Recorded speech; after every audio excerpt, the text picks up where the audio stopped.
하나님께서 아브라함에 주시고자 하는 복은 우리에게도 그 복이, 그 기업이 믿음 안에서 이어지거든요. 하나님께서 말씀하시는 아브라함을 통해서 우리에게 주고자 하시는 복이 무엇인지에 대해서 우리가 이 시간 같이 말씀을 통해서 알았으면 좋겠습니다.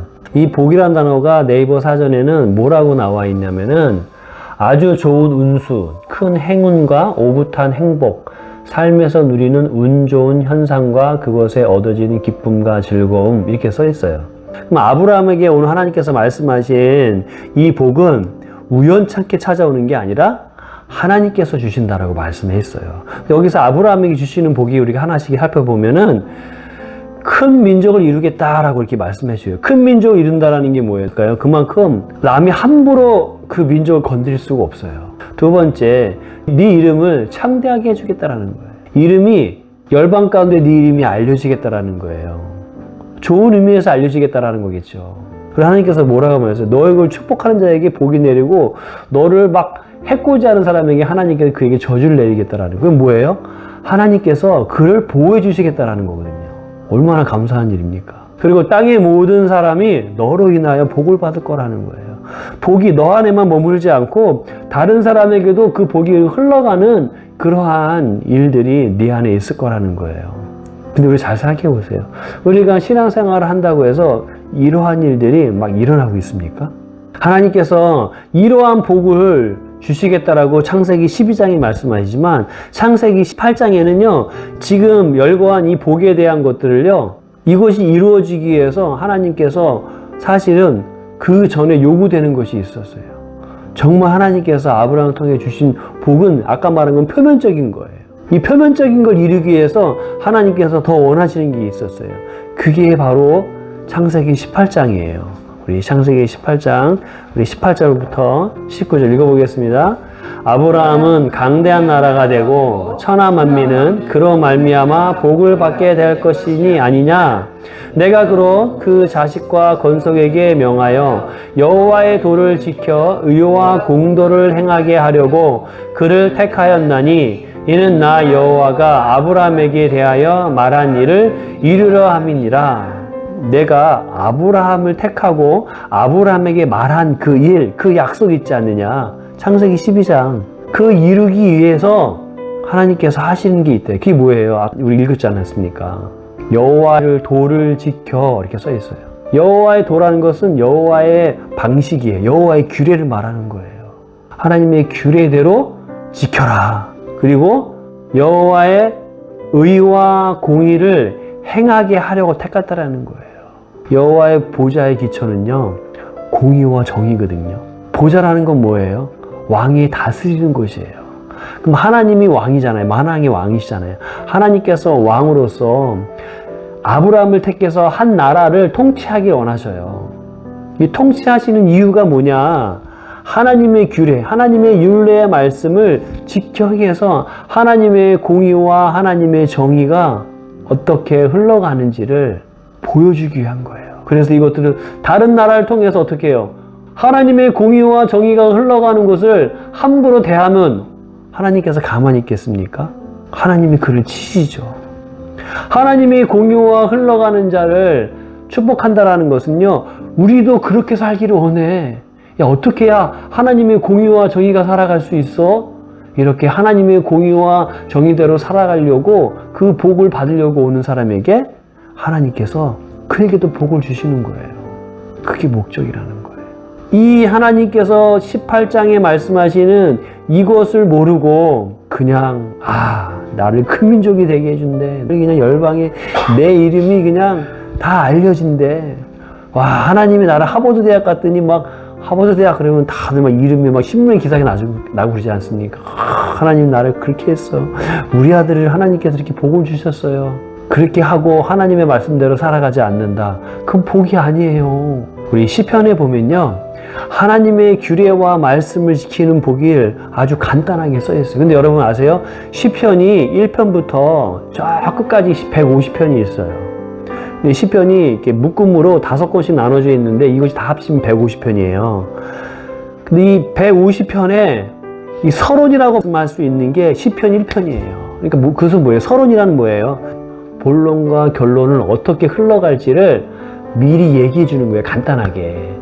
그게 시편 1편이에요. 그러니까 시편 1편을 잘 알면 시편 2편부터 시편 150편까지 어떠한 안경으로 이거를 봐야 될지를 가르쳐 주는 거예요. 근데 사실 시편 1편부터 150편은요, 창세기 1장부터 계시록까지에 함축적인 내용이 있다고 해도 과언이 아닌 거예요. 그럼 시편 1편이 중요해요, 안 중요해요? 중요하죠. 근데 시편 1편이 어떻게 시작하는 줄 아세요? 네, 혹시 같이 읽어볼게요. 복 있는 사람은 악인들의 꾀를 따르지 아니하며 죄인들의 길에 서지 아니하며 오만한 자들의 자리에 앉지 아니하고. 보세요. 복 있는 사람이 어떤 사람이냐면 악인의 꾀를 따르지 않고 죄인의 길에 서지 않고 오만한 자리에 앉지 않는 거라는 거예요. 그게 복이라는 거예요. 근데 어떻게 해야 우리 악인의 꾀를 따르지 않고 죄인의 길에 서지 않고 오만한 자리에 앉지 않을까요? 어떻게 그렇게 할 수 있죠? 때때로 우리는 이 자리를 내가 가야 될까 말해 고민을 해. 왜 고민할까요? 잘 분별이 안 가기 때문에. 확실한 오만한 자리 거기 안 가요.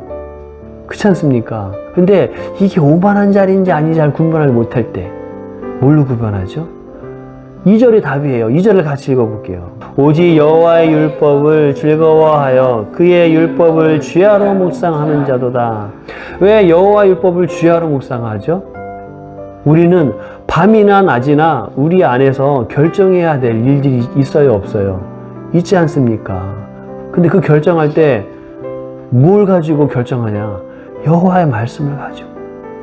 여호와의 말씀을 주야로 묵상한다라는 것은 내가 무슨 일을 대하든 하나님 이걸 어떻게 했으면 좋겠어요? 그렇게 물으면서 하나님과 동행하는 삶을 살라라는 거예요. 그럴 때 악인의 꾀를 죄인의 길에 오만한 자리에 동참하지 않는 하나님의 뜻을 쫓아갈 수 있는 그 복의 사람이 된다라는 거예요. 실수한 거, 하나님의 말씀으로 승리한 거, 이 모든 것 통해서 깨달음을, 교훈을 줘요.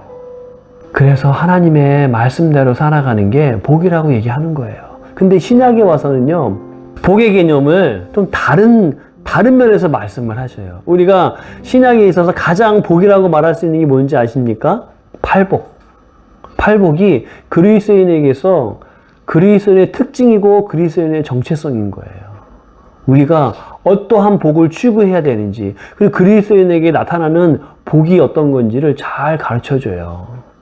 근데 사실 우리가 여태까지 신앙생활 하면서 너 하나님 복 주셨어 할 때 팔복에 갖고 있는 그 복을 가지고 너 하나님이 복 주셨어 이렇게 말합니까?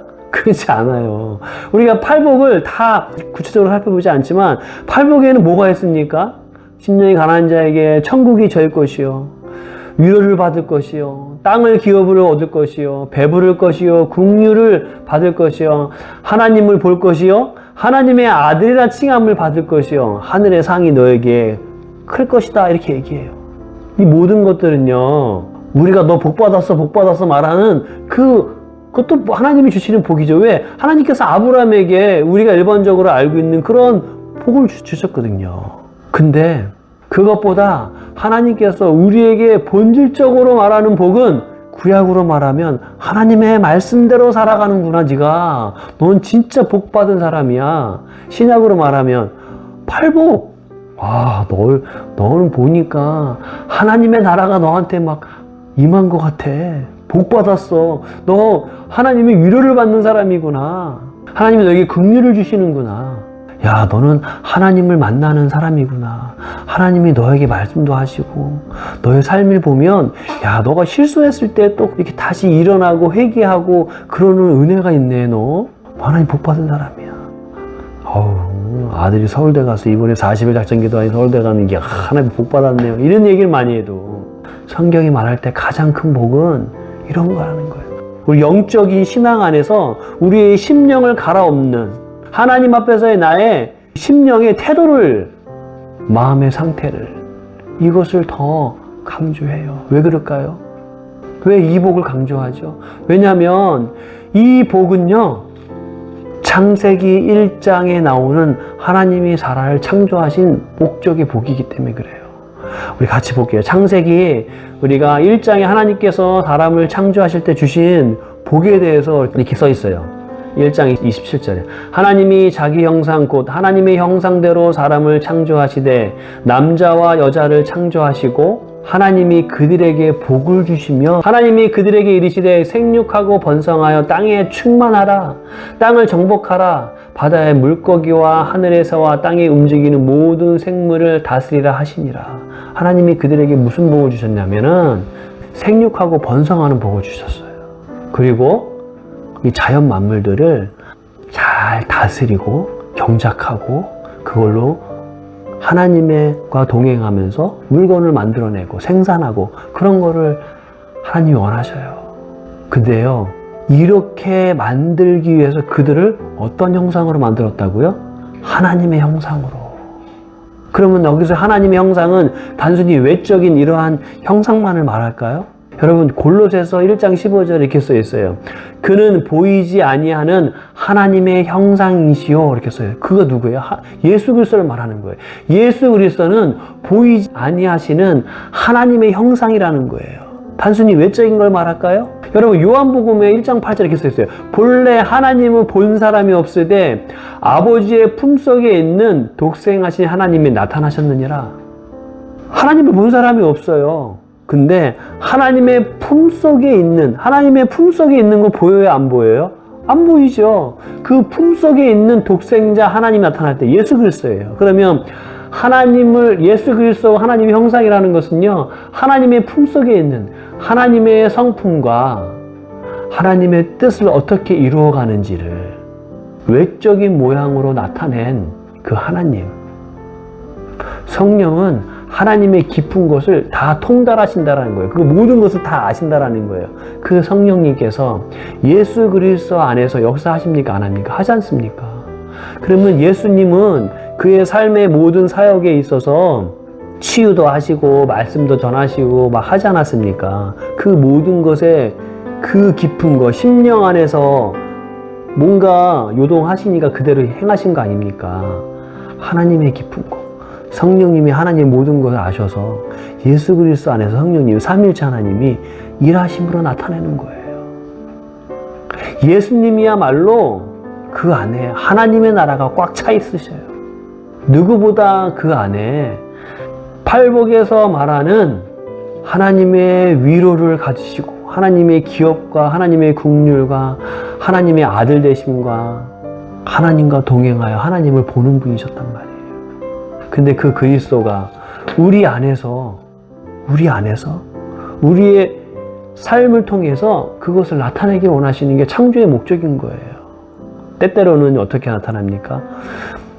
예수 그리스도 하나님이라는 말을 우리가 전하지 않아도요, 우리의 삶이 나타내요. 우리의 선한 하나의 물 대접이, 우리의 물건을 만드는 하나의 이 물건이 다른 사람에게 유익을 주는 것을 통해서 나타내요. 그래서 갈라디아서 4장 19절에 바울이 이렇게 말하는 거예요. 나의 자녀들아, 이제 믿는 사람들 말하는 거죠. 우리를.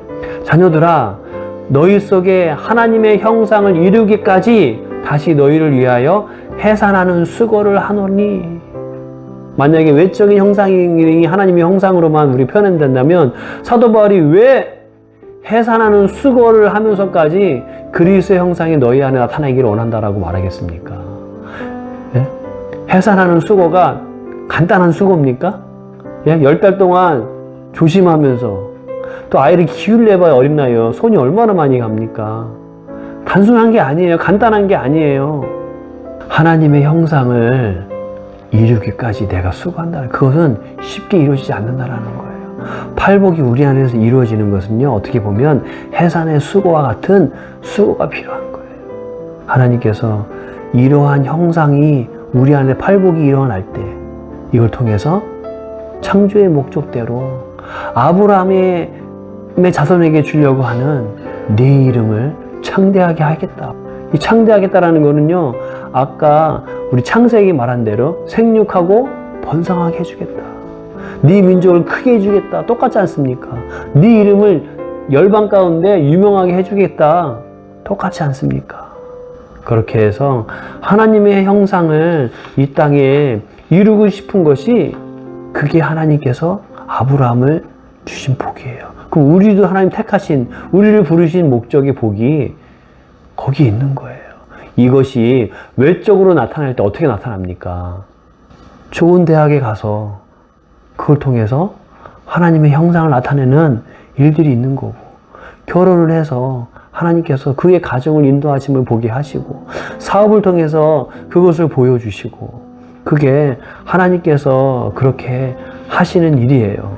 우리 그 마태복음에 보면 24장인가 거기에 보면 주님께서 이런 얘기를 하셔요. 내가 굶주렸을 때 너희들이 나에게 먹을 거를 주고, 내가 옥에 갇혔을 때 너희들이 찾아오고, 내가 목마를 때 물을 대접했다 그러는 거예요. 주님, 저희 주님한테 그런 적이 없는데? 주님 뭐라고 말씀하셔요? 여기 있는 소자, 작은 자에게 한 것이 나한테 한 것이다 라고 얘기해요. 지금 말하면 뭐예요? 평상시에 삶을 살아가면서 부딪히는 사람들, 그 사람들한테 작고 큰 사건들이 있지 않습니까? 우리 안에. 그 안에서 우리가 일하는 그 일이 예수 그리스도를 대접하는 일, 하나님의 형상을 나타내는 일이 된다라는 거예요. 대단한 것을 통해서가 아니라 직장 안에서, 가정 안에서, 남편과 아내 안에서, 자녀 안에서 하나님께서 내게 요구하시는 그 자그마한 하나님의 형상의 통로를 원하시는 게 있어요. 우린 그거를 하면 돼요. 그게 그리스도인이 행해야 할 복이고 그리스도인에게 주어진 복의 통로예요. 그걸 통해서 하나님이 팔복을, 아브라함에게 주시는 그 복을, 그 기업을 우리를 통해서 이루시길 원해요. 우리 이 시간에 하나님 그렇습니다. 그 복이 흘러갈 수 있는 사람이 될 수 있도록 주님, 우리를 날마다 일깨워 주시고 우리를 복된 자로 하나님 축복하여 주시옵소서. 우리 그렇게 기도하는 마음으로 복의 근원 강림하사 우리 한번 부르고 기도했으면 좋겠습니다.